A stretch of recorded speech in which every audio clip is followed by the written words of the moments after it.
Esa misma noche decidí no tomarme los sedantes. Fingí que los tragaba frente a las enfermeras y los escondí en los bolsillos del pantalón.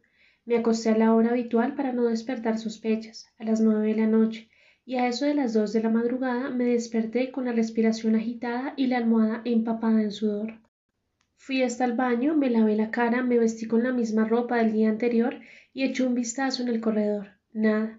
La enfermera que estaba de guardia seguramente se había ido a la cocina a buscar algo de comer. Solían prepararse unos platos principescos con carnes jugosas a la parrilla, ensaladas mediterráneas con aceite de oliva extra virgen y un montón de papas fritas. Después recorrían los pasillos con helados o tartas de limón en la mano. Por eso estaban tan gordas, alcancé a caminar con cautela unos cuantos pasos por el corredor, cuando escuché a mis espaldas esa voz grave y teatral de mi amigo insomne. Por fin su espíritu de detective triunfó sobre los sedantes, dijo Batman escondido en un nicho que daba a uno de los patios internos. ¿Qué está haciendo aquí? Pregunté asustado al verlo despeinado y con un gabán negro entre las rodillas. Vigilando, vigilando, aseguró él dando 2 pasos hacia adelante hasta quedar frente a mí. Esta noche debe pasar algo grave. ¿Por qué? La enfermera jefe mandó a llamar al director y está fuera esperándolo. ¿Y qué pasó? El hombre del sótano empeoró. La enfermera tuvo que tomarse ella misma una buena dosis de calmantes para aguantar la presión. ¿Cómo sabe usted todo esto? Pregunté con la duda de que de pronto el superhéroe fuera un poco mitómano. Lo vi con mis propios ojos, afirmó el hombre murciélago, invitándome con la mano a caminar pegado a la pared del corredor. Si quiere vamos juntos para que empiece a enterarse de lo que en realidad está pasando en ese lugar. Seguí a Batman a lo largo del pasillo de nuestra sección. Luego salimos al corredor principal y finalmente alcanzamos la edificación central. Llovía a cántaros, las luces eran escasas y el frío calaba los huesos. Una escalera en caracol se perdía hacia un piso subterráneo. Bajamos varios peldaños cuando de repente, por entre el sonido de la lluvia que golpeaban las tejas de la clínica, escuchamos voces que se acercaban a nosotros por el corredor. Venga, escondámonos aquí, me ordenó Batman cogiéndome del brazo y obligándome a bajar más deprisa. A medida que corríamos por la escalera y que nos acercábamos al sótano, un olor amoníaco iba apoderándose del aire y nos impedía respirar con normalidad. Era un olor penetrante, como el que despiden ciertos baños públicos cuya higiene es deficiente. Batman abrió una puerta pequeña y entramos en un cuarto donde las encargadas del aseo guardaban las escobas, los trapos y las ceras con las que procuraban mantener en buen estado los pisos de la clínica. Shh, quieto, aquí no nos descubrirán, me dijo Batman con el dedo índice en la boca. Una ligera rendija que dejaba la puerta entreabierta nos permitía vislumbrar el corredor y la entrada a una sala que de día estaba custodiada por un celador que cerraba su turno a las 10 de la noche. El olor era difícil de aguantar y por momentos tuve la impresión de que se mezclaba con hedores de materias fecales acumuladas. Quizás, pensé, se trataba de un paciente agresivo que no permitía que le limpiaran los orines y los excrementos. Las voces se iban acercando hasta que pocos segundos más tarde las tuvimos justo frente a nosotros. Era, en efecto, el director de la clínica acompañado por el sacerdote que nos visitaba los fines de semana, el padre Ospina. Ambos estaban agitados y se veía que el hecho de haber sido despertados a esas horas los tenía de mal genio. Yo no puedo hacer nada sin consultarle a mis superiores, decía el sacerdote con el ceño fruncido. Hasta donde tengo entendido, el paciente es muy católico y su estado se debe en parte a sus creencias extremas y fanáticas. Reviró el director manoteando en el aire, así que le corresponde a usted, padre, atender a sus feligreses y propinarles sus bendiciones.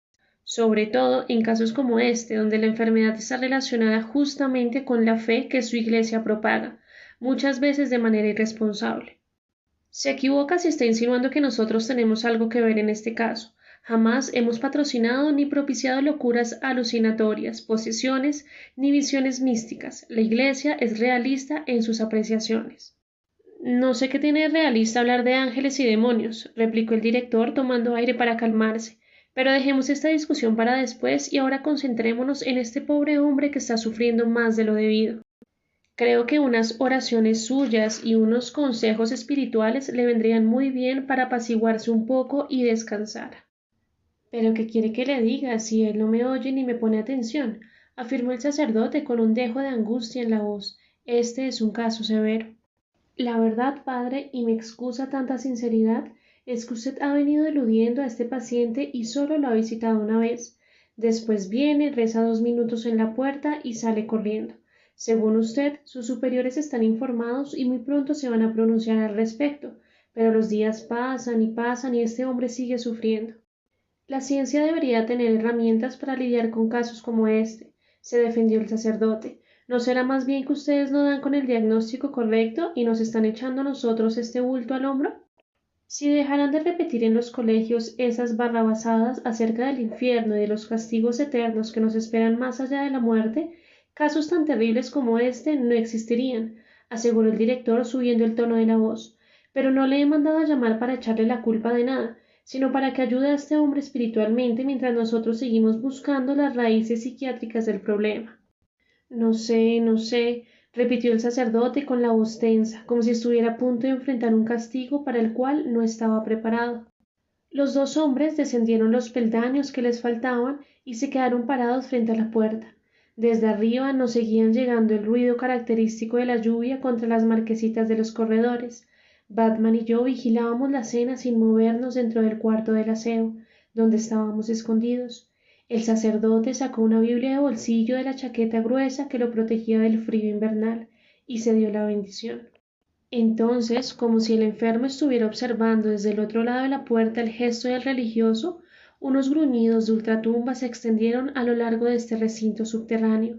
La piel se me erizó al escuchar esos sonidos guturales que parecían provenir de un ser que estaba en medio camino entre el hombre y algún depredador nocturno. El padre Ospina murmuró unas oraciones ininteligibles y le hizo una señal al director para que abriera la puerta. El psiquiatra sacó un manojo de llaves que seguramente le había entregado a la enfermera que estaba de turno, introdujo una de las piezas de metal en la cerradura y giró la mano 2 vueltas hacia la izquierda. Un olor inmundo, repugnante, se esparció por el lugar y llegó hasta nosotros. Era un hedor a carne podrida mezclada con flujos humanos, azufre y amoníaco. Al fondo, en una cama cuya base era de cemento, como muchas que se usan en las morgues y en algunas salas de urgencias, sobre una colchoneta y sujetado con varias correas de seguridad que lo mantenían bien unido a la cama desde el cuello hasta los tobillos.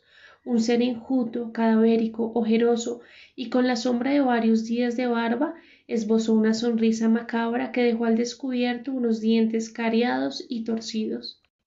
¿Qué diablos es esto? Pregunté en voz baja, sintiendo un escalofrío en todo el cuerpo. Jerónimo el Hatch, respondió Batman en el mismo tono de voz. Está poseído hace semanas y no saben cómo tratarlo. Una carcajada se escuchó a todo lo largo del sótano. No sé si era debido al eco que producía el lugar, pero no parecía la carcajada de un solo hombre, sino de muchos, como si un grupo de 6 o 7 individuos hubiera decidido reírse al mismo tiempo. El padre Ospina caminó 2 pasos al frente, se dio la bendición y empezó a rezar sin mucha convicción. Padre Ospina, dijo una voz grave que era en realidad muchas voces graves al unísono. Por fin aquí, ya era hora de que nos encontráramos. El director se quedó en la puerta con el manojo de llaves en la mano. Aunque hacía frío y el viento se bajaba por las escaleras de caracol calaba los huesos, el sacerdote se limpió unas gotas de sudor que le bañaban la frente y las sienes. Hijo mío, he venido a ayudarte, dijo el religioso con una voz que era apenas un hilo delgado a punto de romperse. Otra carcajada retumbó contra los muros del salón. Vamos a orar juntos, dijo el padre Ospina y abrió su Biblia en una página que ya tenía marcada. Entonces Jerónimo se retorció en la cama, agitó las correas hasta casi hacerlas reventar, gruñó, escupió y habló en coro con ira, con desprecio, con ganas de herir al sacerdote y de hacer pedazos sus oraciones.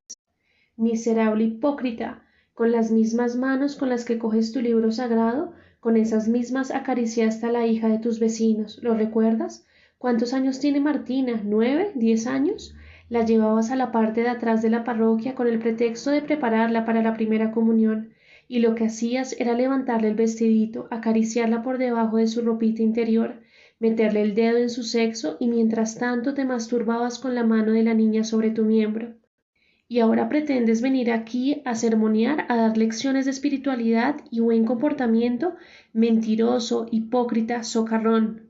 Eso es una calumnia. Jamás he agredido a una menor de edad, gritó el sacerdote descompuesto, casi sin poder respirar y a punto de echarse a llorar. Arriba, en el primer piso, se desató una tormenta, se escuchaban los truenos y el agua caía a cántaros por las canaletas de la clínica. Jerónimo sonrió con unos dientes afilados, perrunos, los ojos le brillaron y se irguió todo lo que pudo para seguir atacando al padre Ospina. Esta vez las voces parecían provenir de un agujero lejano, recóndito. Tarde o temprano los padres se enterarán. La niña les contará todas las porquerías que usted hizo con ella. Lo buscarán, lo denunciarán y terminará en la cárcel preso por abuso a menores. ¿Y usted sabe qué le pasa a los tipos como usted en la prisión, padre? ¿Sabe qué les hacen a los agresores sexuales y a los pederastas? Los violan en grupo, uno por uno, hasta dejarlos destrozados en el piso. Luego tienen que ir a la enfermería para que los cosan y no pueden caminar durante semanas. Entonces yo me pregunto, hombre pretendidamente espiritual, ¿tendrá usted el coraje en ese momento de sacar su libro sagrado y de orar y de pedir ayuda, así como lo va a hacer en este momento? ¿Le servirán sus profetas y sus místicos cuando tenga el ano hecho pedazos por las reiteradas violaciones? ¿Qué dice su libro sobre hombres como usted que se lanzan como bestias sobre niños indefensos? ¿Por qué no me lee un apartado donde explique los premios que recibirán las bestias como usted, que aniquilan niños inocentes? Eso no es verdad, no es cierto, susurró el sacerdote llorando con los brazos caídos y la cabeza gacha. Detrás de esas vestiduras religiosas se esconde un animal inmundo, lleno de pasiones malsanas. Continuó hablando ese grupo de hombres que vivía dentro de Jerónimo el Hach. Porque no tiene la valentía, padre, de recordar los últimos años de vida de su propia madre, de doña Antonia, sola, caminando por la casa en busca de una taza de café o de un pedazo de pan, sin tener con quién hablar, con quién compartir, esperando una llamada suya que nunca llegaba, una visita que usted no se dignaba hacerle. Y cuando llegaban sus cumpleaños, cuando llegaba diciembre, ¿no recibía siempre usted el regalo de costumbre? El detalle comprado con unos escasos ahorros que la pobre vieja guardaba a lo largo de los meses. ¿No lo llamaba ella misma al seminario para saludarlo, para preguntarle cómo estaba, si su salud era buena, si la pensaba, si se acordaba de que tenía una madre viva que lo extrañaba y lo amaba? ¿Era usted igual de detallista, igual de cariñoso con ella? No creo, padre Ospina, y por eso es que su conciencia lo atormenta, por eso le remuerde la culpa todas las noches de su vida.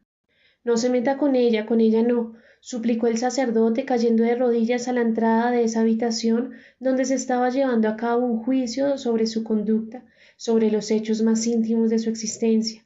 Batman y yo permanecíamos inmóviles dentro de nuestro escondite. El director hacía lo mismo parado en el corredor, sin atreverse a cruzar ese umbral nefasto. Ah, ¿no? Y cuando le dio cáncer y empezó a sufrir de dolores atroces, cuando caminaba por ese caserón gigantesco, gimiendo por los calambres y los espasmos musculares, ¿tiene usted el descaro, padre, de venir a decir ahora que estuvo ahí, que la ayudó, que le brindó una mano para que su soledad y su tristeza fueran menos crueles? ¿No la dejó sola, abandonada a su suerte? A ella, que era su progenitora, a la mujer que a lo largo de muchos años trabajó para darle una buena educación, para que no le faltara nada, a esa misma mujer usted le dio la espalda y la dejó tirada como un perro. ¿Y quiere que le cuente una cosa, padre Ospino, que hasta el día de hoy usted desconoce? Ella lo siguió queriendo, lo perdonó, buscó mil excusas para justificar esa conducta que la condenaba al ostracismo y al desamparo más absoluto. Solía sacar sus fotos, las fotos de cuando usted era niño, adolescente o muy joven, y le hablaba, le decía cómo se sentía de orgullosa, cómo lo admiraba. Esa mujer por la que usted no sintió piedad, esa mujer no dejó de amarlo jamás, ni siquiera cuando estaba ya en la clínica agonizante y usted no apareció por ninguna parte para despedirse de ella. No alcancé a llegar. La voz del religioso era un estertor atravesado por un llanto profundo. La Biblia se le había caído de las manos y estaba descuadernada a su lado. El director no se atrevía a ayudarlo y permanecía enterrado en el mismo sitio, como si se hubiera convertido en una estatua de carne. Y ahora usted, asqueroso y malvado hipócrita, pretende venir aquí a sermonear, a posar de hombre bueno y caritativo, a rezar. No sabe a quién se está enfrentando. El ruido de la tormenta arreció. Quizás por eso mismo no escuchábamos los pasos descender por la escalera. Estábamos absortos en la perorata demoledora que Jerónimo el Hach dejaba caer sobre la humanidad derrotada del padre Ospina. Cuando vimos que un grupo de pacientes, muchos de los cuales conocíamos porque eran nuestros vecinos de sección o nuestros compañeros de terapias, terminó de bajar las escaleras y se plantó frente al director. Eran 11 o 12 enfermos que se habían puesto de acuerdo y que ahora estaban parados ahí, sin decir una sola palabra, como soldados que cumplían con una misión que alguien les hubiera encomendado de manera misteriosa. ¿Qué diablos está pasando aquí?, dijo el director, volteando el rostro y descubriendo el pelotón de pacientes. Ninguno le contestó. Uno de los esquizofrénicos se abalanzó sobre el director, lo molió a puñetazos y a patadas, lo dejó inconsciente en el piso y lo arrastró hasta un rincón, donde lo arrojó como si se tratara de un costal de basura. Otro de los enfermos que estaba recluido por alcoholismo y drogadicción, un muchacho que escasamente tendría 20 años, aprovechando que el padre Ospina seguía de rodillas en el suelo, llorando, lo golpeó con rapidez en la nuca, haciéndolo perder el conocimiento. Luego lo agarró de las muñecas y lo tiró al lado del cuerpo del director. ¿Qué hacemos?, pregunté en voz muy baja, atemorizado por la situación. —Shh, quieto, no se mueva —me ordenó Batman. Enseguida los enfermos desataron a Jerónimo el Hach, lo alzaron entre varios y lo cargaron unos cuantos metros hasta donde había una especie de rejilla que comunicaba con los conductos de aguas negras. El poseso se apoyaba en los hombros de esos discípulos que acababan de llegar para rescatarlo. Levantaron la pieza metálica y desaparecieron por una escalinata que conducía a las cañerías. El olor a orines y a materias fecales se hizo aún más evidente y nos produjo tanto a Batman como a mí ganas de vomitar. Sin embargo, debido al miedo que nos causaba la escena, seguíamos paralizados y no nos movíamos. A los 2 o 3 minutos escuchamos que otros pasos descendían por la escalera hasta el peldaño final. Una sombra se plantó frente al cuarto donde hasta hacía unos minutos había estado Jerónimo el Hach, y abrumado, con las manos en la cabeza, se dio la vuelta y pudimos reconocerlo. Era el vidente reptiliano. —Profesor, ¿qué hace aquí a estas horas? —le pregunté saliendo por fin del escondite e intentando tomar algo de aire que bajaba por las escaleras. Batman salió detrás de mí. —Mis queridos amigos, hemos presenciado una escena histórica —dijo él respirando con dificultad. —Es una banda de fascinerosos, una pandilla de maleantes de la peor estofa —afirmó Batman indignado. —Ojalá fueran solo eso, mi querido superhéroe, pero no, son un comando reptiliano, uno de los peores. Los hijos celestes están convencidos de que el Hach será el gran comandante de la Tierra y que deben protegerlo y custodiarlo hasta que llegue el momento para que él tome el poder y empiece un mandato diabólico. Los humanos que sobrevivan serán utilizados como mano de obra esclava. ¿Reptilianos? Repetí cada vez más abrumado por los recientes hechos. Lo que nos faltaba, comentó Batman sentándose en el último peldaño de la escalera, como si con los guerrilleros secuestrando y fusilando, con los paramilitares cortando campesinos con motosierras y con los políticos robándose medio país no tuviéramos ya suficiente. Ahora resulta que el gran comandante reptiliano le dio por empezar su carrera precisamente aquí, en Colombia. Son muy peligrosos, continuó el profesor. Llevan años viviendo en una finca en las afueras de Bogotá. Han mantenido su culto alejado de todo contacto con los vecinos. El problema es que el padre Ospina denunció a El Hach como un poseso. Llevó a un psiquiatra del Ministerio de Salud hasta allá, y el supuesto demonio terminó internado aquí en contra de la voluntad del director. Entonces, con mucha habilidad, los soldados reptilianos se hicieron pasar por pacientes, se recluyeron para estar cerca de él, y lo que acabamos de presenciar es el rescate militar de su ídolo y comandante supremo.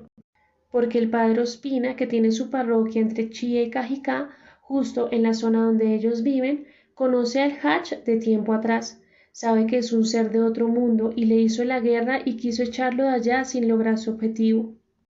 Lo único que logró fue que el Hach se convirtiera en su peor enemigo y que también lo atacara y lo denunciara por pederasta, ¿Y por qué está usted tan enterado de esta historia, profesor? Pregunté con recelo. Los vengo investigando desde hace rato, desde que salieron en un artículo en el periódico, coinciden con ciertas teorías que tengo acerca de invasiones alienígenas. Por cierto, el padre Ospina y el director, miremos cómo están, propuso Batman acercándose a los dos hombres que estaban inconscientes en un rincón. El profesor y yo caímos también en la cuenta de que los dos heridos estaban golpeados y sin sentido. Los habíamos olvidado por completo. Una ligera revisión nos indicó que habían sufrido una paliza, pero que estaban bien, en términos generales. Los acudimos hasta que empezaron a recuperar el sentido poco a poco. Estaban atolondrados y no sabían qué era lo que había pasado. El director sangraba un poco por la nariz.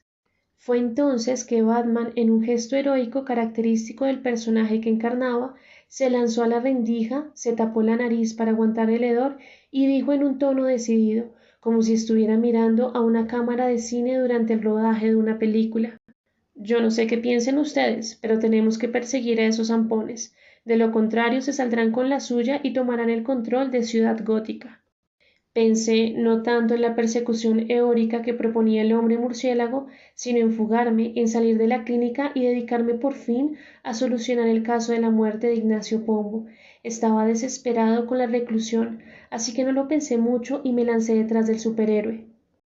El vidente reptiliano hizo lo mismo y entonces, con una mano apretando las fosas nasales para no percibir la putrefacción de ese agujero maloliente por el que introdujimos medio cuerpo, y con la otra bien agarrados a la escalerilla, descendimos a los conductos de aguas negras por las que se habían escapado los hijos celestes. El olor de las catacumbas era una especie de masa amorfa que nos impedía caminar muy rápido. Íbamos en fila india, agachados y con una mano siempre tapándonos la nariz.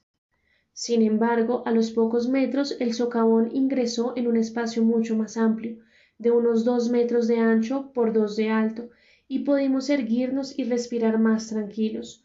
Un riachuelo pequeño corría por entre nuestras piernas. De vez en cuando teníamos que esquivar o patear ratas gigantescas del tamaño de un gato casero.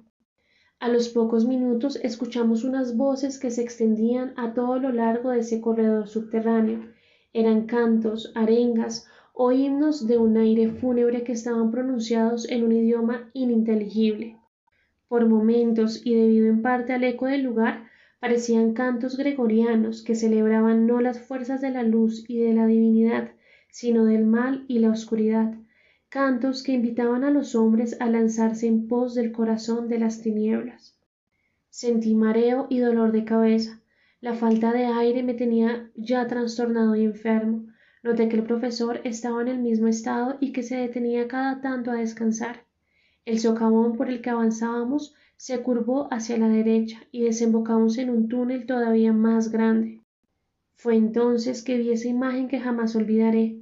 A unos 200 metros de donde nosotros estábamos, entonando esos cantos angustiantes y siniestros, el grupo de supuestos pacientes psiquiátricos llevaba alzado en hombros al alienígena Jerónimo el Hatch.